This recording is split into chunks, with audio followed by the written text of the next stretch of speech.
abantu ngo bagiye kurogesha umuntu ngo azamukunda nese ubwo n'urukundo ariko nta rukundo abagiye kumurogesha ngo mukunda abagiye kumutwara biratandukanye ariko njye sinanakogesha nk'undi gusa nabankunzwe nawe cyane uburozi ndubwawe abakobwa mugira n'umutima ubundi iki kintu murana kitaranga nk'ikihebe Imana yararakaye ariko ntabwo umukobwa ntiyamukundaga ahubwo iki gihamba ngo cyamenye ko agiye kujya muri Canada iwe suwe nicyo cyatumye amwica famiye yamubujije uriya mukobwa gukundana n'iki kintu noneho burya akamubwiza ukuruza famiye nikubwira ikintu cy'igitekerezo iki ngiki kimenya amakuru y'uko urukumva umukobwa agiye kujya muri Canada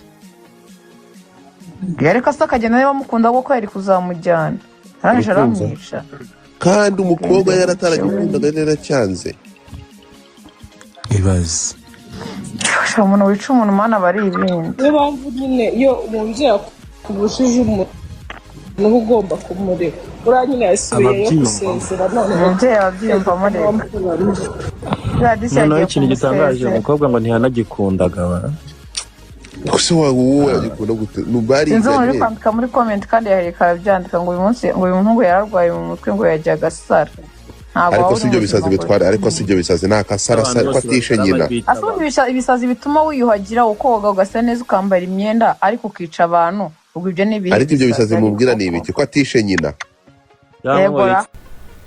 reka nongere ngo ikaze mu makuru n'ibiganiro byacu bya buri munsi ni kakanya tuba tugiye kugaruka ku makuru agezweho n'amakuru ari kugenda avugwa hirya no hino mu bitangazamakuru bitandukanye. Reka tugaruke ku nkuru ikomeje gusaraza imbuga nkoranyambaga, ni inkuru iri kuvugwa mu bitangazamakuru bitandukanye by'umwihariko kuri social media. Ni inkuru y'umunyeshuri wiga mu karere ka Rulindo ni muri IPRC Tumba cyangwa RP Tumba, bivugwa yuko yishe umukunzi we.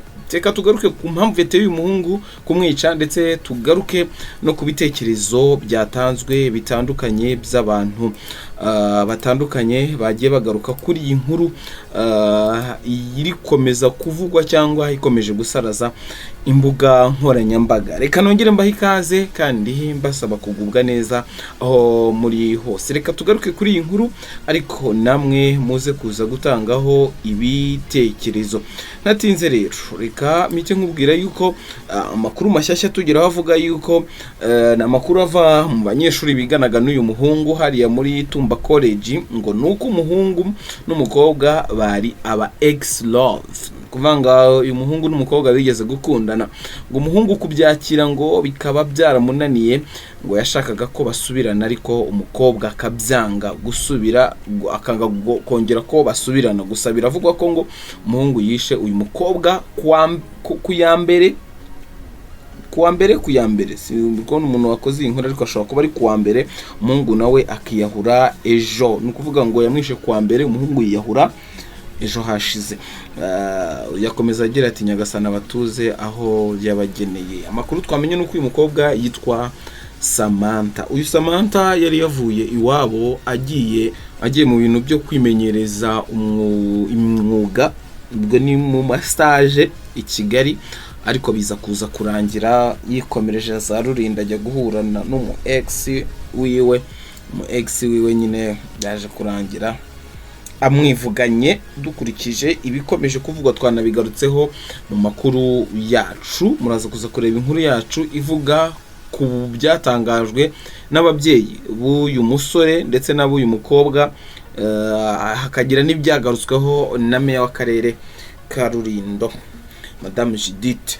Reka tugaruke ku bitekerezo byagiye bitangwa bitandukanye. Hari uwitwa ngo Occasion, ngo igifura cya Occasion cyagize kiti cyangwa yagize ati bazize urukundo rwanze gushoboka, gusa Imana ibakire mu bayo nta kundi.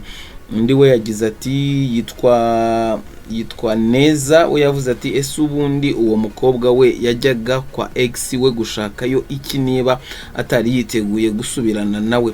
Mwana ntibagakinishe umutima ukunda. Anyway RIP to them. Baravuze ngo bose baruhukire mu mahoro. Undi witwa Muhizi John yavuze ati bihaze sha. Aha urukundo ni ikindi rero kuvuga ngo baba bahaze wenda nawe byazamubaho ntago biba byoroshye. Gusa igihari ikintu umuntu agomba kumenya nuko ibintu abantu bakerensa, ibintu abantu bakinisha, ibintu abantu bita yuko ari ibintu byoroshye bishobora kuvamo ikintu gikomeye ku buryo bishobora kuba byanabyara urupfu. Kuba umwe bimugora kwakira ibyabaye bikaba byamuviramo kugira gute, bikaba byanamuviramo kwiyahura. Ari byo byabaye kuri uyu mwana w'umukobwa akicwa, ndetse uyu muhungu nawe akabona ko nta kintu gifatika asigaranye, nawe akaza kuza kwiyahura. Birashoboka yuko uyu muhungu ashobora kuba yamukundaga bya nyabyo, atari ugushakisha cyangwa atari bimwe by'ubu ngubu, akamwinginga akamusaba ati waretse tukongera tugasubirana nyaboneka. Uyu mukobwa nawe akagira ati wapi rwose, reka tuzarebe uko twazashakira ahandi ku kigendanye no kuba twasubirana. Icyo rwose ntabwo gishoboka. Ariko umuntu akavuga ati nimba wa mukobwa we wari uzi yuko mu ex wawe mutazasubirana, niki cyatumye ujya kumureba kandi utari kumwemerera ibyo yagusabaga? Ariko uyu mukobwa ntabwo yakekaga wenda ko hashobora kuba havamo ibi bintu by'urupfu. Yakekaga yuko araza bakaganira, ubundi agataha agasubira mu byo yari arimo, umuhungu nawe agasubira ku masomo. Uyu muhungu rero niko kwivamo kuba yamugira ate, kuba yamukorera biriya, nawe akabona yuko nta buzima asigaranye akiyahura. Reka tugaruke rero ku byatangajwe n'umuvugizi wa RIB.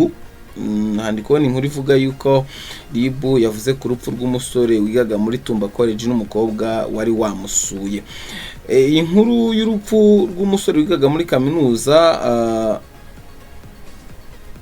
umwaka wa mbere muri kaminuza muri IPRC hari Rulindo ikomeza ivugwa ku mbuga nkoranyambaga, nyine ikomeje kubica bigacika, ariko abantu bakibaza uko byagenze kugira ngo umusore asangwe amanitse mu nzitiramibu yapfuye n'umukobwa aryamye hasi nawe yapfuye. Reka turebe rero niki umuvugizi wa RIB yabivuzeho. Nubwo ibi byose biri kuvugwa, nubwo hari amakuru kuva mu bashuti bavuga yuko yari umu ex we akaba yari yamusabye ngo basubirana kanga, ariko hari n'icyo urwego rwa RIB ruri gukora iperereza rwabivuzeho. Umuvugizi w'urwego rw'ubugenzacyaha RIB Dr Murangira Bitieri yabwiye Umuseke ko abapfuye ari Irakoze Angelo na Ingabire Samantha. RIB ivuga ko yatangije iperereza ku rupfu rwa Irakoze Angelo w'imyaka 20 na Ingabire Samantha w'imyaka 18. Haruguru twaze tuvuga imyaka 19, haruguru twaze tuvuga imyaka 18, ariko ndi kubona hangaha babishyizeho umucyo imyaka 19 uyu mukobwa yari afite. Basanzwe mu nzu imwe bapfuye, aho umukobwa yari yagiye gusura umuhungu. Nubwo urupfu rwabo rwamenyekanye kuwa kabiri tariki ya 24 Werurwe 2026, bikekwa ko urupfu rwabo bombi rwabaye kuwa mbere tariki ya 23 Werurwe 2026. Biza bishimangira amakuru nasomye haruguru, ariko haruguru bavuze yuko umuhungu ashobora kuba yirisha umukobwa kuwa mbere, umuhungu akiyahura ejo. Iperereza ry'ibanze rigaragaza ko hakekwa ko Irakoze ngo yaba yarishe Ingabire Samantha, nyuma kaza kwiyahura. Impamvu yaba yarateye iki gikorwa ntiramenyekana kandi iperereza rirakomeje. Dr Murangira Bitieri yabwiye Umuseke ko RIB isaba abaturage cyane cyane abakoresha imbuga nkoranyambaga kwirinda gukwirakwiza amakuru atizewe, speculation cyangwa ibihuha, cyangwa adafite gihamya ku mpamvu yateye urupfu, kuko bishobora kubangamira iperereza rikomeje. RIB yihanganishije imiryango ya Ingabire na Irakoze. Mu nkuru ikinyamakuru cyari cyabagejeho ubushize, umuvugizi wa polisi mu ntara y'Amajyaruguru IP Ngira Abakunzi yabwiye Umuseke ko imirambo yabo yabari abantu yajyanywe mu bitaro bya Nemba gukorerwa isuzuma. Amakuru avuga ko inzu uriya musore yabagamo ari naho umukobwa yari yamusuye, abaturage basanze bifungiranyemo imbere harimo n'ingufuri.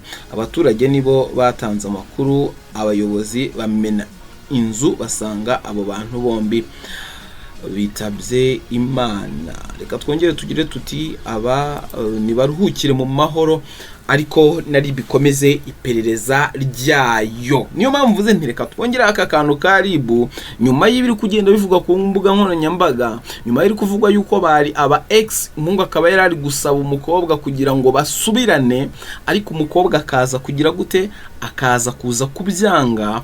Nyuma y'ibindi byose byavuzwe aka kanya, RIB iravuze ati mwitonde kuba mugize ibyo mutangaza, twebwe tubazanire amakuru y'impamo kugira ngo bitaza kuza kwica iki, bitaza kuza kwica iperereza. Mu gihe iperereza ritari ryagira icyo ritangaza, ibindi byose biri kuvugwa n'ibihuha. Ubwo reka dutegereze turebe ikirava mu iperereza, tumenye ese byagenze bite, ese niki cyateye uru rupfu. Nyuma y'ibiri kuvuga yuko ari umuhungu wawe wishuye umukobwa, nyuma y'ibindi byose mwagiye mwumva, tukabutegereze iperereza riraza kuza kugera kuki. Ndabakunda cyane, nitwa Doni Dodosi.